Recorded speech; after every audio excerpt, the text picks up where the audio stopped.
جب کبھی بھی سورج گرہن ہوتا ہے یا چاند گرہن ہوتا ہے تو ہمارا عمل کیا ہوتا ہے؟ ہمارے نبی صلی اللہ علیہ وسلم اور ان کے صحابہ رضی اللہ تعالیٰ عنہم اس موقع پر کیا کرتے تھے؟ آئیے جانیے۔ حضور اقدس صلی اللہ علیہ وسلم کے زمانے میں سورج گرہن ہو گیا۔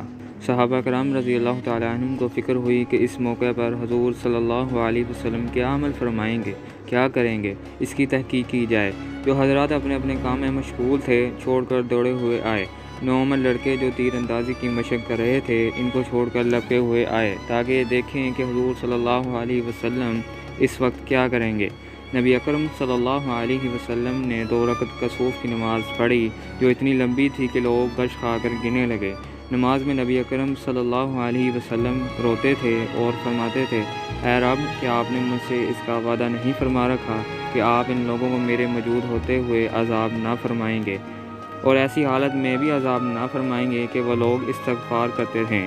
سورہ انفال میں اللہ جل شانہ نے اس کا وعدہ فرما رکھا ہے، وَمَا كَانَ اللَّهُ لِيُعَذِّبَهُمْ وَأَنْتَ فِيهِمْ وَمَا كَانَ اللَّهُ مُعَذِّبَهُمْ وَهُمْ يَسْتَغْفِرُونَ۔ پھر حضور صلی اللہ علیہ وسلم نے لوگوں کو نصیحت فرمائی کہ جب کبھی ایسا موقع ہو اور آفتاب یا چاند گرہن ہو جائے تو گھبرا کر نماز کی طرف متوجہ ہو جایا کرو۔ میں جو آخرت کے حالات دیکھتا ہوں اگر تم کو معلوم ہو جائیں تو ہنسنا کم کر دو اور رونے کی کثرت کر دو۔ جب کبھی ایسی حالت پیش آئے نماز پڑھو، دعا مانگو اور صدقہ کرو۔